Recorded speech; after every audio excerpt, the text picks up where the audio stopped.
S மக்களே, இன்றைக்கி big Boss show முடிஞ்சிருச்சு. ஆக்சுவலாக பயங்கர இன்ட்ரெஸ்டிங்கான எபிசோட் செம்மையாக போச்சு. ஒரே ஒரு சீக்ரெட் டாஸ்க் தான் பிக் பாஸ் சாண்ட்ராவுக்கு கொடுத்தாங்க. சாண்ட்ரா வீட்டையே அலற விட்டுட்டாங்க இன்றைக்கி சுற்றி. மேபி இந்த டாஸ்க்லலாம் சாண்ட்ரா இந்தளவுக்கு இறங்கி பெர்ஃபார்ம்லாம் கண்டிப்பாக பண்ணியிருக்க மாட்டாங்க.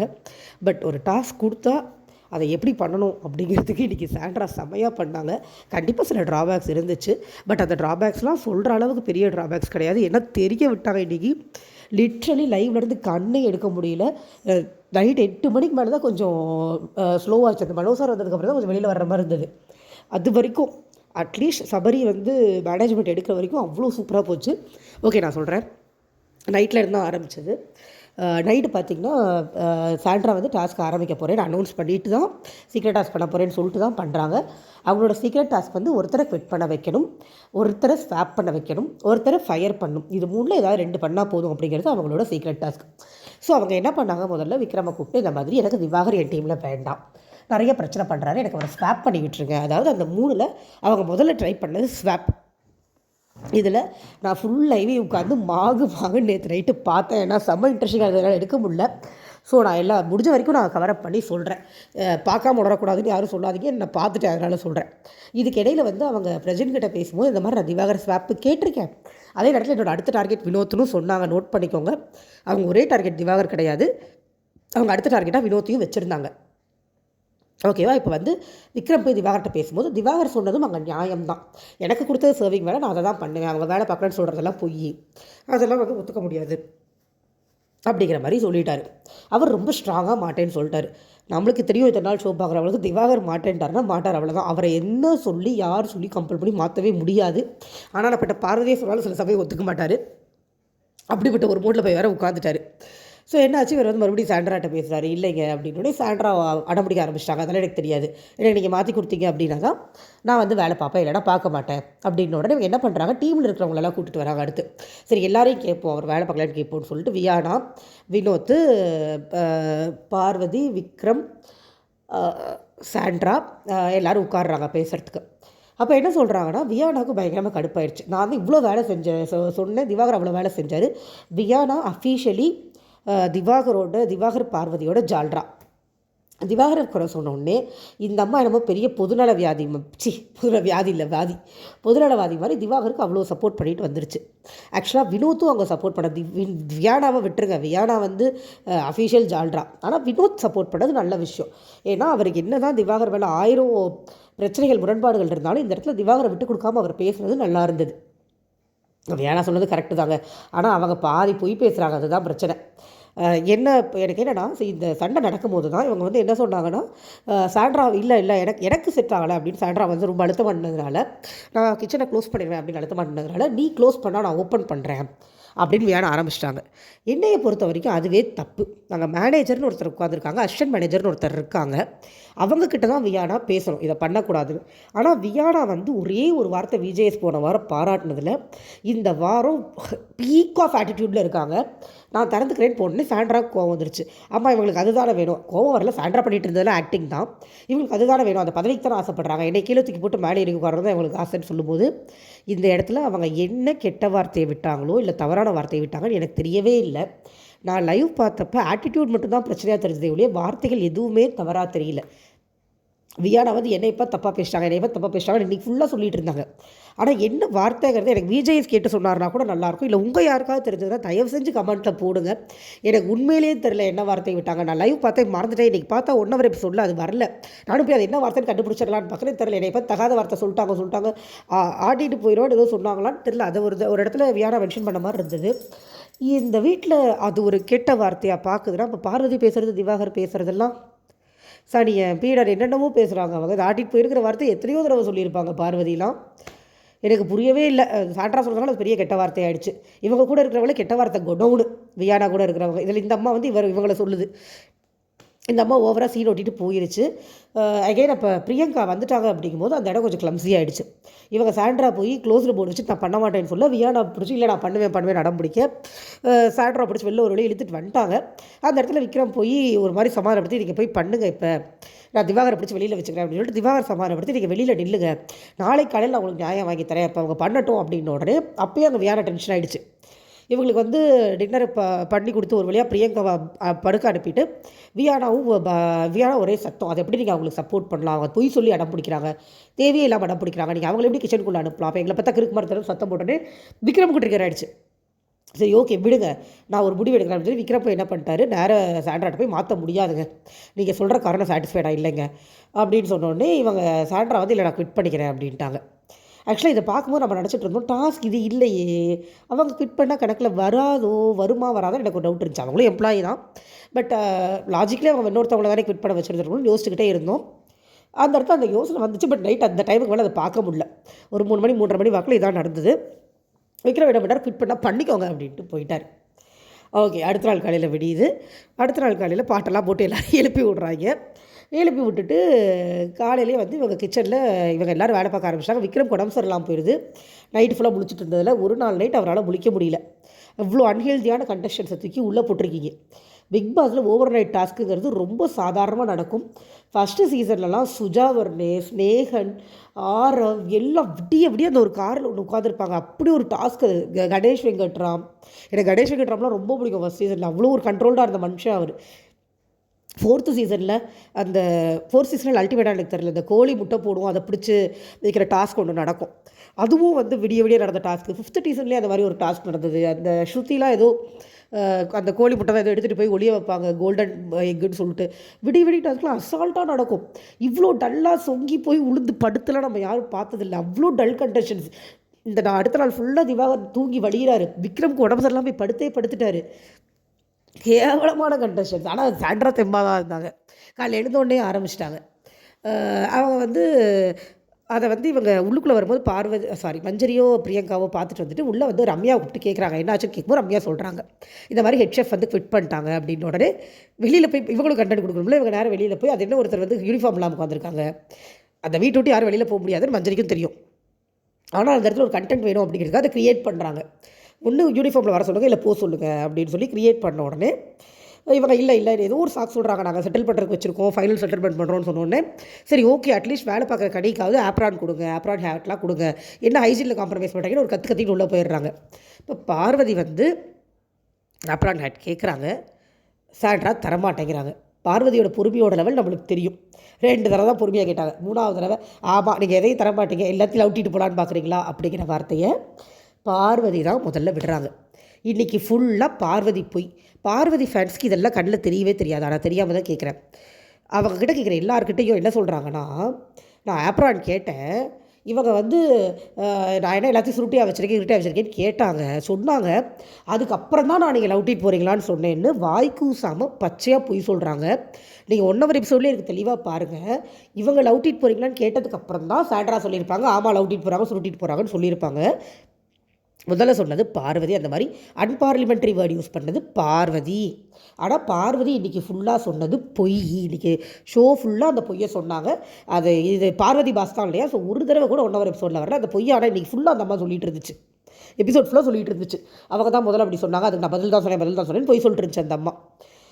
கொடுக்க மாட்டேன்னு சொல்லிட்டாங்க. கொடுக்க மாட்டேன்னு சொன்னால் இவங்களுக்கும் பயங்கர டென்ஷன் ஆகி போச்சு. போய் விக்ரம் ஒரு பக்கம் எழுப்பி விட்டாங்க. ஏன்னா விக்ரம் படுத்து தூங்கிட்டு இருந்தார். போய் எழுப்பிட்டாங்க, பிரச்சனையாக இருக்குன்னு சொல்லி எழுப்பி கூட்டிகிட்டு வந்துட்டாங்க. இப்போ விக்ரமும் நிறைய சால்வ் பண்ண ட்ரை பண்ணார். பார்வதி எதுக்குமே அடங்கலை. இதில் கெஸ்ட்டு டிஃபன் சாப்பிட வந்த இடத்துல போய் அவங்க சாண்ட்ரா எதுக்குமே அடங்கலை. இதில் கெஸ்ட்டு டிஃபன் சாப்பிட்ட இடத்துல போய் தும்ப வேற வச்சுட்டாங்க. எல்லாம் டென்ஷன் ஆகிட்டாங்க. சுற்றி இவங்க எல்லாம் கெஸ்ட்டை சுற்றி அரணா நின்றுக்கிட்டு கெஸ்ட்டை சமாதானப்படுத்திக்கிட்டு இவங்க அங்கேயும் நடந்துக்கிட்டே இருக்காங்க. எல்லாம் நடுவில் ஒரு வார்த்தையை வேற விட்டாங்க. எல்லோரும் வந்து என்னைய வாடா எல்லோரும் இது கார்னர் பண்ணுறீங்க சாவுங்கடா அப்படின்னு சொல்லிட்டு அவங்க நடந்தது ஆக்சுவலாக எனக்கு இரிட்டேஷனாகவே இல்லை. பார்வதி நடக்கிறத பார்க்கும்போது பயங்கர இரிட்டேஷனாக இருக்கும். ஏன்னா அவங்க ஆட்டிடியூட் அப்படி. ஆனால் சாண்ட்ரா டீசெண்டாக தான் மெயின்டைன் பண்ணாங்க. ஃபேஸில் வந்து ரொம்ப இரிட்டேஷனான லுக்லாம் ஒன்றும் கொண்டு வரல. ஒரு அடம் மட்டும்தான் அந்த ஃபேஸில் இருந்ததே ஒழிய அடுத்தவங்களை அசிங்கப்படுத்துகிற கேவலப்படுத்துகிற திமுருன்னு சொல்ல முடியாது. அது ஒரு மாதிரி ஆட்டிடியூட் இருந்தது. பட் அது அசிங்கமாக இல்லை அப்படிங்கிறது தான். ரொம்ப டிக்னிட்டியோடு அதை பண்ணாங்க. ஆனால் இந்த இடத்த திவ்யா யூஸ் பண்ணிக்கிட்டாங்க. திவ்யாவுக்கு பயங்கர ஹாப்பி ஆகி போச்சு. ஏன்னா அவங்க ரிசைன் ஆகிட்டாங்க இல்லையா, அதை உள்ளே புழுகி வச்சுட்டு இருந்தாங்க போட்டு. அத்தனை பேர் முன்னாடி பெரிய அவமானம் அவங்க போஸ்ட்டை பிடுங்கினது அப்படிங்கிறது. அந்த அவமானத்தை ஃபுல்லாக இன்றைக்கி கொட்டி தள்ளிட்டாங்க. பிடிச்சி சிரிக்கிறது என்ன, சாண்ட்ராவை ஏற்றி விடுறது என்ன, போங்க போய் தும்பிட்டு வாங்க காடி ஏற்றி விடுறது என்ன வச்சு செஞ்சு விட்டாங்க திவ்யாவும். திவ்யாவோட வாய்ஸ் இரிட்டேட்டிங்காக தாங்க இருக்குது. எனக்கு அதில் மாற்று கருத்தே இல்லை. லிட்ரலி பார்வதி கத்துற மாதிரி திவ்யாவும் கத்துறாங்க. இடம் பொருள் ஏவல் தெரியாமல் அவங்க கத்துறது பிரச்சனை. இடம் பொருள் ஏவல் தெரிஞ்சு கத்துனா பிரச்சனை இல்லை. கெஸ்ட்டு உட்காந்து சாப்பிட்டுட்ருக்காங்க அப்படிங்கும்போது அவங்க ஒரு விஷயம் சொல்கிறாங்க. என்ன இன்றைக்கி வந்து எல்லோரும் வந்து கண்ட்ரோல் பண்ண வரீங்களே சாண்ட்ராவை. நேற்று நான் சொன்னேன் கெஸ்ட் இருக்காங்க, நான் சொன்னேன் ஒருத்தர் வந்து கெஸ்ட்டு செக் அவுட் பண்ணிட்டு போனால் போட்டுன்றாங்க, அப்பயே யாரும் வந்து கேட்கலான்றாங்க. நியாயமான கேள்வி தான், நான் இல்லைனே சொல்லலை. கெஸ்ட்டு போனதுக்கப்புறம் கேட்டிருந்துருக்கலாம். ஆனால் கெஸ்ட்டு முன்னாடி அந்த ட்ராமா அரங்கேறினதும் நல்லா தான் இருந்தது. பார்வதி திவாகர் மட்டும் கொடுத்துக்கிட்டு இருந்த டர்ட்டி கண்டென்ட்டை மட்டுமே பார்த்துக்கிட்டு இருந்த நம்மளுக்கு இது இன்னொரு சைட் ஆஃப் டர்ட்டி கண்டென்ட்டாகவே இருந்தாலும் எனக்கு இன்ட்ரெஸ்டிங்காக இருந்துச்சுங்க. இது என்னோட தனிப்பட்ட கருத்து. உங்களுக்கு இப்போ பார்வதி திவாகர் ஃபேன்ஸுக்கு பிடிக்கலன்னா அது அவங்களோட இஷ்டம். எனக்கு ஜாலியாக இருந்துச்சு. பிடிச்சி துஷாரை பிடிச்சி கத்தி விட்டாங்க. ஏன்னா துஷார் தான் சொல்லியிருப்பார் போல் இருக்கு. நேற்று வந்து சொன்னாலடா யாரும் இந்த கெஸ்ட்டு செக் அவுட் பண்ணால் பண்ணுறோம், இன்றைக்கி நான் நல்லா விளாட்ட வரேன். அவங்க கேட்ட நியாயமான கேள்வி தானே, கேட்ட விதம் வேணால் தப்பாக இருக்கலாம், கேள்வி கரெக்டு. அதே மாதிரி இன்னொரு இடத்துல வியனா சொன்னாங்க, அதுவும் கரெக்டான பாயிண்ட்டு. விக்ரம் வந்து தலைமை எடுத்ததுக்கப்புறமா ஆக்சுவலாக திவ்யா தலைமை எடுத்தப்போ வந்து என்னை எல்லோரும் இறக்க வச்சிட்டிங்க கத்திட்டிங்கன்னு கம்ப்ளைண்ட் பண்ணாங்க. ஆனால் விக்ரம் தலைமை எடுத்ததுக்கப்புறமா திவ்யா தான் அதிகமாக கத்திட்டு இருந்தாங்க விக்ரம் இறக்கிறதுக்கு அப்படின்னு சொன்னது ஆக்சுவலாக கரெக்டான பாயிண்ட். அந்த வீட்டில் சாண்ட்ரா ஒரு பக்கம் பிரச்சனை பண்ணிகிட்டு இருந்தாங்கன்னா திவ்யா தான் இன்னொரு பக்கம் கத்திட்டு இருந்தாங்க. மற்ற எல்லாருமே விக்ரம் ஒத்துழைச்சிட்டு தான் இருந்தாங்க. விக்ரம்கிட்ட ஒரு பாசிட்டிவும் இருக்குது, ஒரு நெகட்டிவும் இருக்குங்க. பாசிட்டிவ் வந்து பொறுமை, நெகட்டிவும் அதே தான், அளவுக்கு அதிகமான பொறுமை. ஒரு இடத்துல சவுண்ட் ரைஸ் பண்ணணும். அவர் சொல்கிறாரு, இது இத்தனை பிரச்சனை நடந்துருச்சு, ரிவ்யூ மீட்டிங் வந்து உட்காடுறாங்க. அங்கே சொல்கிறாரு, நீங்கள் என்னை சவுண்ட் ரைஸ் பண்ண எதிர்பார்த்தீங்கன்னா நான் ரைஸ் பண்ண மாட்டேன். ஒரு மனுஷன் ஏதாவது ஒரு இடத்துல வெடிக்கணும்ல, அது வந்து பாசிட்டிவாகவே இருக்கணும்னு அவசியம் இல்லை. நல்லா தான் இருந்தது. பட் யாரையாவது ஒருத்தர் தட்டி கேட்டு உட்கார வச்சுட்டு பேச கிடையாது. திவ்யா அளவு கற்றணும் அவசியம் இல்லை, ஒரு ஷவுட்டாவது பண்ணியிருந்துருக்கலாம் அப்படிங்கிறது என்னுடைய கருத்து. ஸோ ரிவ்யூ மீட்டிங் வராங்க, அங்கேயும் நிறைய கசமுசா. இவங்க என்ன பண்ணிட்டாங்க, கெஸ்ட்டை கூப்பிட்டு உட்கார வச்சு கெஸ்ட் இல்லை, இந்த ரிவ்யூ மீட்டிங் இப்போ கெஸ்ட் வர்றதுக்கு முன்னாடி இந்த சண்டையெல்லாம் நடக்குது. கெஸ்ட்டையும் கூப்பிட்டுருந்தாங்க. பட் அவங்க வரத்துக்கு முன்னாடி இந்த கமருதி இவங்க எல்லோரும் இப்போ திவ்யா சொல்கிறாங்க எல்லோரும் ஒத்துமையாக விளையாடலான்னு சொல்லும்போது, நீங்கள் மட்டும் திவாகரை இது பண்ண ட்ரை பண்ணிங்க. கமருதி தேவையில்லாமல் வார்த்தையை விட்டார். ஏன்னா ட்ரை பண்ணது சாண்ட்ரா, இவங்க கிடையாது. இவங்களும் எழுந்து போயிட்டாங்க. நீ என்ன அது பெருசாக ஆட்டோமலுக்கு நீ எதுக்கு பேசிட்டு வர அப்படின்ற உடனே நான் நியாயம் தான் என் பக்கம் மட்டும் பேசவே இல்லைன்னு கேட்கும்போது நான் நியாயம் தான் பக்கம் பேசுவேன் அவர் சொல்ல இவங்க கத்த கேஓஸ் ஆச்சு. மறுபடியும் அதை பிடிச்சி சமாதானப்படுத்தி உட்கார வச்சாங்க. திருப்பி பார்வதி ஏதோ ஒரு ப்ரெசென்ட் ஆட்டிடியூட் காமியாக போய் ஆக்சுவலாக அவங்க வாங்க போகணுன்னா பார்வதி பேசினாங்க. இவர் காதில் தப்பாக விழுந்துருச்சு போட்டுருக்கு. வா போன்னு பேசாத இவர் எகிரிட்டு போக அவரை பிடிச்சி கடி உட்கார வச்சாங்க. ஒரு மாதிரி எல்லாரையும் பிடிச்சி உட்கார வச்சு கெஸ்ட் வரும்போது கை தட்டும்போது விக்ரம் டென்ஷன் ஆகிட்டார். நீங்கள் ஒன்றும் கிளிக்க வேணா கம்முன்னு இருக்கடா அப்படின்ட்டு வந்து உட்காந்தாங்க. அங்கே சாண்ட்ரா நடந்துக்கிட்டே இருக்காங்க. இந்த ரிவ்யூ மீட்டிங்கில் வந்து உட்காரவே இல்லை. ஸோ சாண்ட்ரா உட்காரல அப்படின்ன உடனே பிக் பாஸ் சொல்கிறாரு, சாண்ட்ராவை கூட்டிகிட்டு வாங்க, எல்லோரையும் உட்கார வைங்க, get this in order Vikkals அப்படின்ற மாதிரி சொல்கிறாங்க. இவர் சாண்ட்ராட்ட உங்களுக்கு என்னக்கா வேணும் அப்படின்னு அவர் தெம்பேல் அவருக்கு கேட்குறாரு. உடனே சாண்ட்ரா வந்து நான் எனக்கு வந்து என்னை காலைல பார்வதி மரியாதை எல்லாம் பேசிட்டாங்க, எனக்கு அவங்கள ஸ்டாப் பண்ணுங்க அப்படின்ட்டாங்க. சம்மந்தம் இல்லாமல் சொல்லிட்டாங்க, அவங்க சொன்னதே சொல்லலை. என்ன நான் பேசுகிறேன் அப்படின்னு பார்வதி கேட்டோடனே என்னை நீங்கள் வந்து லவுட்டிட்டு போன்னு சொன்னீங்க அப்படின்னு. அதெல்லாம் அவனுக்கு கெட்ட வார்த்தை இல்லை. ஆக்சுவலாக அந்த வீட்டில் பார்வதியை பொறுத்த வரைக்கும் அவங்க எது பேசினாலுமே கெட்ட வார்த்தை இல்லை, மற்றவங்க ஊன்னாலே அது கெட்ட வார்த்தை. இதில் வேறு இன்னொரு பயங்கரமான கெட்ட வார்த்தை யூஸ் பண்ணியிருக்காங்களா, நான் சில வீடியோஸில் பார்த்தேன். அங்கே வீட்டுக்கு கெஸ்ட்டாக வந்த லேடிஸை அதெல்லாம் விஜய் சேதுபதி கேட்க மாட்டார், கடந்து போயிடுவார். திவ்யா பண்ணுறது சாண்ட்ரா பண்ணுறதுனால தான் அவர் கண்ணுக்கு பெருசாக தெரியும். நம்ம வாரம் பார்த்துக்கிட்டு தான் இருக்கும். ஓகே, ஸோ இப்போ வந்து அதெல்லாம் பண்ண முடியாது. உடனே பார்வதி எழுந்து நீங்கள் அதையும் கேட்குறாரு விக்ரம், ஏங்க நீங்களாவது கொஞ்சம் ஒத்துழைங்களா. அதெல்லாம் இல்லையா, என்னை கேட்காதீங்க, எல்லோரும் என்னையவே பண்ணுறீங்க, நான் பண்ண மாட்டேன். அந்த அம்மா உட்காந்துருச்சு எப்பவும் போல். பார்வதியெல்லாம் மாற்ற முடியுமா. அவர் ஒரு கட்டத்தில் எல்லோரும் டென்ஷனான போய் மேனேஜர் பேட்சுகள்ட்டு எனக்கு வேண்டாங்கன்ட்டு வச்சுட்டார். சாண்ட்ராவோட ஒரு டாஸ்க் அன்எக்ஸ்பெக்டடாக சக்ஸஸ் ஆகிடுச்சு. அவங்க வளவிரிச்சது என்னமோ திவாகருக்கு தான், ஆனால் அந்த வலையில் வந்து தேவையில்லாமல் விக்ரம் விழுந்துட்டார். ஸோ ஒரு டாஸ்க் சக்ஸஸ். அடுத்து பிக் பாஸே கேட்குறாரு, உங்கள் ஃபீட்பேக் கொடுக்கும்போது இதை வந்து 1 ஹவரில் வரல, சீரியஸ்லி எச்ச பிஹேவியர் மாதிரி இருந்தது பிரஜினும் திவ்யாவும் பண்ணது. ஃபீட்பேக் கெஸ்ட்டு கொடுத்துட்ருக்காங்க. அவங்களுக்கு குறுக்க போய் பேசுகிறாங்க. பிரியங்கா ஏதோ சொல்கிறாங்க பேச்சு போக்கில். நினைக்கிறேன் வரும்போது என்னை வந்து பிரஜினும் சாண்ட்ராவும் க்ரீட் பண்ணல அப்படின்னா அதுக்கு ஒரு 1/2 மணி நேரம் விளக்கம் கொடுக்குறாரு அவர். நான் இவங்கள மாதிரி உங்கள்கிட்ட வந்து காக்கா பிடிக்கணும்னு அவசியம் இல்லை. அவங்க கேட்டது வரும்போது ஒரு ஸ்மைல் பேக் நீங்கள் பண்ணலை அப்படின்னா வேறு டென்ஷனில் இருந்தேன்னு சொன்னால் முடிஞ்சு போச்சு. இவங்க எல்லாம் உங்களுக்கு காக்கா பிடிக்க வந்தாங்க, நான் அது மாதிரி பிடிக்க மாட்டேன், நான் நேர்மையாக விளையாடுறேன். அவர் விளையாட மாட்டேங்கிறாருங்க, நான் நேர்மையாக விளையாடு சொல்லிகிட்டே இருக்காரு, ஆனால் விளையாடவே மாட்டேங்கிறார். ஐயோ சீரியஸாக பிரஜின் அவ்வளோதான், இனிமேலாம் பிரஜின் ஃபேன்லாம் சொல்லிட்டு தெரிய முடியாது. ஏன்னா அவர் ரொம்ப ரொம்ப ரொம்ப ரொம்ப மக்கா இருக்கார், அதான் உண்மை. திவ்யாவும் என்னென்னத்தையும் எழுதி கத்துறாங்க. அப்போ பிக் பாஸ் சொல்லிடுறாரு, உட்காருங்க திவ்யா அவங்க பேசிட்டோன்னு சொல்லிடுறாரு. ஒரு வழியாக அவங்க எல்லாம் பேசி முடிச்சதுக்கப்புறமா பிக் பாஸ் ஒரு 4 சாரி கேட்டு 4 எக்ஸ்கியூஸ் கேட்குறாரு. டாஸ்க்கை கொடுத்ததே பிக் பாஸ் தான், அவர் எதுக்கு சாரி கேட்குறாரு எனக்கு புரியல. அதுக்கு அவங்க 3 பேரை கூப்பிட்டு சீக்ரெட் டாஸ்க்குன்னு சொல்லியிருந்தால் மேட்ரு முடிஞ்சிருந்துருக்கும். சாரி எல்லாம் கேட்டுட்டு கொஞ்சம் உள்ளே போய் வெயிட் பண்ணுங்கள், நான் முடிவு பண்ணுறேன்னு சொல்லி அனுப்பி விட்டுட்டு புது மேனேஜரை சூஸ் பண்ண சொல்கிறாங்க. இங்கேயும் இந்த திவ்யா கத்திட்டேங்க. ஆக்சுவலாக திவ்யாவுக்கு என்ன ஆயிடுச்சுன்னா பெரிய அவமானம் நேற்று நடந்தது. அவங்க அதை உள்ளுக்குள்ளேயே வச்சுட்டு இருந்துட்டு அந்த அவமானத்துக்கு ஒரு 4 பேர் வந்து அவங்கள ஆறுதல் கூட படுத்தலை அப்படிங்கிறது தான் உண்மை. சரி விடுங்க, பெருசாக எடுத்துக்காதீங்கன்னு யாரும் சொல்லலை. அவங்க மேலே தப்பு தான், அதை நான் இல்லைன்னுலாம் சொல்ல மாட்டேன். பட் ஒரு சப்பார்ட்டிவாக கூட யாரும் வரல அப்படின்ன உடனே ஆக்சுவலாக அவங்க பண்ணது தப்பு, அதை அவங்க ஒத்துக்கிறதுக்கு ரெடியாக இல்லை. சப்போர்ட்டிவாக கூட யாரும் இல்லை அப்படின்ற டென்ஷனில் இன்றைக்கி பிடிச்சி கற்றுக்கிட்டு இருந்தாங்க. உட்காந்து பார்த்தீங்களா விக்ரம் அப்படி தான் விக்ரம் இருக்கும், போயிடுச்சு பார்த்தீங்களா. விக்ரம் ஆல்ரெடி டென்ஷனில் இருந்தவர் ஓடு அழுதுட்டார். என்னை தயவு செஞ்சு விட்டுருங்க, அதை அடுத்து வர மேனேஜர் ஒழுங்காக பார்த்துக்கோங்க, என்னை இவ்வளோ டார்ச்சர் நீங்கள் பண்ணி என்னை அழுக வச்சிட்டிங்கன்னு சொல்லி அவர் சொல்லும்போது நம்மளுக்கு கஷ்டமாக தான் இருந்தது. அந்த ப்ரோமோவில் விக்ரம் பேசுகிற மாதிரி அந்த டைலாக்ஸ் வந்து 1 ஹவர்லேயே வரல, லைவ்லேயும் வரல.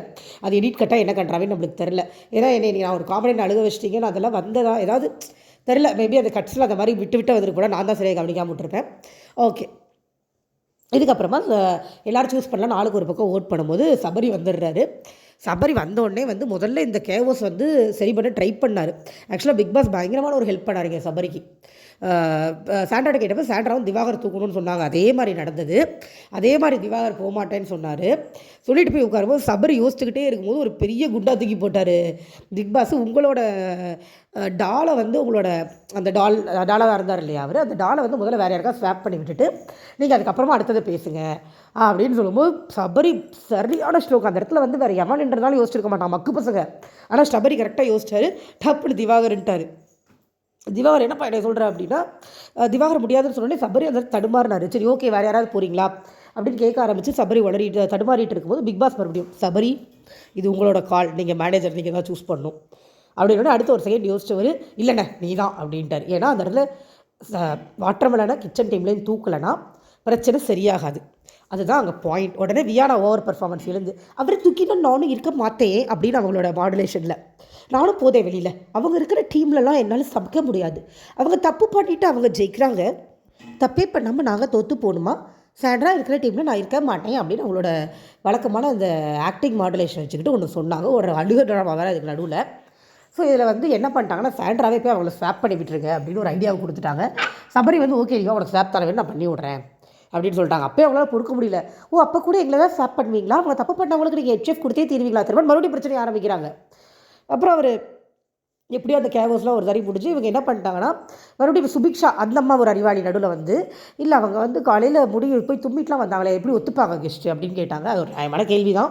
ஸோ உடனே அவர் சபரியா சொல்கிறார் நீங்கள் போய் கெஸ்ட்டுக்கிட்ட சாரி கேட்கணும், அவங்க ஓகேன்னு சொன்னால் தான் நீங்கள் செஃப்பாக மறுபடியும் வர முடியும் அப்படின்ட்டாரு. இப்போ நான் பார்த்த வரைக்கும் அந்த சம்பவம் நடக்கவே இல்லை, டாஸ்கே முடிஞ்சிருச்சுங்க, அது நடக்கவே இல்லை அந்த சம்பவம். ஆனால் அவங்களோட பிஸ்னஸ் சக்ஸஸ், சாண்ட்ராவோட பிஸ்னஸ் சக்ஸஸ் ஓகேவா. ஸோ இந்த மாதிரி சொல்லி ஒரு மாதிரி முடிச்சு வச்சிட்டார். ஸோ இது முடிச்ச வச்சு மறுபடியும் டாஸ்க் ஸ்டார்ட் ஆகுது. சபரி வந்து இது எடுத்துக்கிறாரு, போஸ்டிங் எடுத்துக்கிறாரு. இதில் நடுவில் அமித் ஒரு ட்ராமா போட்டாருங்க, போய் உட்காந்து அழுகிறாரு அசிங்கமாக. என்ன வயசு, 35 வயசு ஆயிடுச்சு அவருக்கு, அழுகணுமா? இங்கே அழுகிறதுக்கு என்ன நடந்துச்சு? அவங்க அவ்வளோ கலாட்டா பண்ணிட்டாங்களோ, அதனால் அவங்க குழந்தெல்லாம் பார்ப்பாங்களாம் வீட்டில். அவங்க குழந்தெல்லாம் பார்த்தாங்கன்னா சாண்ட்ராவோட ஆக்டிவிட்டீஸ்லாம் வந்து பெரிய பேட் எக்ஸாம்பிளாக போயிருமா. சாண்ட்ரா குழந்தை இல்லையா, இவர் மட்டும் தான் பெற்று விட்டு வந்திருக்காரா வீட்டில். பெற்றுட்டு வந்து அவங்க குழந்தைக்கும் அதே வயசு தான், அவங்க கேம் விளையாடுறாங்க, நீங்கள் உட்காந்து சின்ச்சா அடிச்சுக்கிட்டு இருக்கீங்க. அமித் லிட்ரலி ரொம்ப டிஸப்பாயிண்டட் வித் அமித்துங்க. நாங்கள் நடந்துட்டு இருக்கிறது ஒரு கேம், அங்கே பார்த்துட்ருக்கிற எல்லாருக்கும் அது புரியுது. இது விக்ரம் கண்டுபிடிச்சாரு, நீ சபரி சீக்ரெட் டாஸ்க்னே கண்டுபிடிச்சிட்டாரு. விக்ரமாவது கேமுங்கிற ஏதோ கேம் விளையாடுறாங்க அப்படின்னு தான் கண்டுபிடிச்சாரு. சபரி வந்து சீக்ரெட் டாஸ்க்காக இருக்கும் கிட்டத்தட்ட டீகோட் பண்ணிட்டு வந்து ஒரு 20% டீகோட் பண்ணார் சபரி. அது கூட புரியாத மக்கு அமித் வந்து இதில் இவர் வந்து கனடா பிக் பாஸ்க்கு வாய்ஸ் வேறு கொடுத்தாராம். அந்த கருமத்தை கேள்விப்பட்டதுக்கப்புறம் தான் நான் பெருசாக எதிர்பார்த்தேன். பெரிய மக்கா இருக்கார், ஓவர் சீன் ஒன்று க்ரியேட் பண்ணி நான் யூனிஃபார்ம் எல்லாம் போட மாட்டேன்னு சொல்லி ட்ரெஸ் எல்லாம் மாத்திரோடனே சபரி கையில் காலில் உழுது யூனிஃபார்ம் போட்டு மறுபடியும் வேலையை கூட்டிகிட்டு வந்துட்டார். எனக்கு வந்து இவர்கிட்ட ஒரே ஒரு கேள்வி இருக்குது அமித் கிட்ட. கியூசி டாஸ்க் பார்த்தீங்களா அமித் அப்படின்னு கேட்கணும்னு தோணுது. ஃப்ரூட் ஜூஸ் டாஸ்க் பார்த்துருந்தாங்கன்னா நம்ம கியூசி மேடம் இருந்தாங்கல்ல, கியூசி மேடம் பார்வதி மேடம் வந்து தலகாணி எடுத்து தூக்கி போட்டு அடித்து ஓடு கத்துவாங்க. இதெல்லாம் என்ன இவங்க பொண்ணுக்கு இன்ஸ்பிரேஷனலாக இருந்ததா? அதே பார்வதிட்டான வந்து இவர் ஃப்ரெண்ட்லியாக பேசினார். இன்றைக்கி சாண்ட்ராவோட பேட் கேரக்டர், அவ்வளோ பெரிய பேட் கேரக்டர், அவ்வளோ பெரிய கெட்ட கேரக்டர் பார்வதி பண்ணும்போது என்ன பண்ணிட்டு இருந்தீங்க அமித் சார்? ஸோ அவர் ப்ரோக்ராமே பார்க்கல. பார்வதியோட ஃபேன்ஸ் யாரோ 4 பேர் சொன்னதை கேட்டுட்டு தான் உள்ளே வந்திருக்காரு. பார்வதி வாங்கர் ஃபேன்ஸ் கிட்ட இன்ஃப்ளூயன்ஸ் ஆகிட்டு உள்ளே வந்திருக்காரு. அதை தான் பண்ணிகிட்ருக்காரு, நல்லா தெரியுது. And after Sabari take over பண்ணதுக்கப்புறமா சபரி வந்து சாண்ட்ராவை பேச வைக்கவே முடியல. ஏன்னா டைமே கிடைக்கல. கெஸ்ட்டு எழுந்தாங்க, குளிச்சாங்க, அப்புறம் இவங்கெல்லாம் சாப்பிட்டாங்க, கெஸ்ட்டு சாப்பிட்டாங்க. அதுக்குள்ளே வந்து மூவி ப்ரொமோஷன் சொல்லி மனோஜார் உள்ளே வந்தார். மனோ சார் உள்ளே வந்துட்டு போனதுக்கு அப்புறமா கேமை முடிச்சு விட்டாங்கன்னு நினைக்கிறேன். ஏன்னா இப்போ நான் லைவில் பார்த்தப்பவே கேம் முடிஞ்சிருச்சு, எல்லா ட்ரெஸ் எல்லாம் மாற்றிட்டாங்க. ஸோ அந்த இதுக்கான டைமே நம்மளுக்கு கிடைக்கலன்னு நினைக்கிறேன் நான். அந்த உள்ளுக்குள்ளே செஃப்பாக போடும் பண்ணணுன்ற டைமே இல்லை, டாஸ்கே முடிஞ்சு போச்சு. ஆனால் இவங்க எல்லோரும் என்ன நினச்சிட்டு இருக்காங்கன்னு எனக்கு தெரியல. ஒருவேளை சாண்ட்ரா திருப்பி உள்ளே போயிருந்தாங்க சக்ஸஸ் நினச்சிருந்தாங்கன்னா அவங்களுக்கு பெரிய பல்பு தான். சாண்ட்ரா கொடுத்த 2 டாஸ்கையும் சாண்ட்ரா முடிச்சிட்டாங்க. இடையில ஒரு தடவை பிக் பாஸ் உள்ளே வேறு கூப்பிட்டாரு. அவர் என்ன சொன்னார்னா நம்மளுக்கு தெரியல, எல்லாம் லைவில் வந்தது, கூப்பிட்டது மட்டும் காதில் விடுதது, பட் என்ன சொன்னாருன்னு தெரியல. வீக்கெண்டில் இதை விஜய் சேதுபதிக்கு போட்டார்னா இந்த விஷயத்தை வச்சு பார்வதி அவ்வளோ காசிப்.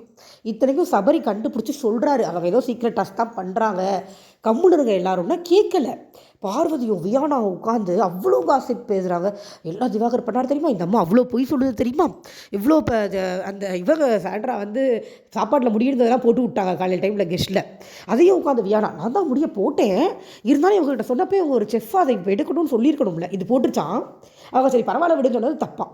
இது என்னெல்லாம் போய் பேசுது பாருங்கள். இதில் வியானா எல்லா பக்கமும் என்னை வந்து கிட்ட வார்த்தை பேசிட்டாங்க, போய் நடுவில் போய் ஏற்றி விட்டுட்டா வராங்க. வியானாவும் பார்வதியும் போய் கெஸ்ட்டுக்கிட்ட போய் இந்த மாதிரி இவங்க வந்து உங்ககிட்ட செஃப்பை கூட்டிகிட்டு வருவாங்க, சாரி கேட்க சொல்லுவாங்க, நீங்கள் மன்னிச்சிடாதீங்க அப்படின்னு ஏற்றி விட்டுட்டு வராங்க. அவ்வளோ டர்ட்டியாக பிஹேவ் பண்ணிகிட்டு இருந்தாங்க. இவங்க ஃபேஸ் தான் கிழிஞ்சது, இவங்க 2 பேரும் அவங்க ஃபேஸ் கிழிஞ்சதுன்னு சொல்லிட்டு இருக்காங்க. சீக்ரெட் டாஸ்க் ரிவீல் ஆகும்போது இவங்க ஃபேஸ் தான் நார கேவலமாக கிழிஞ்சு தொங்கும்.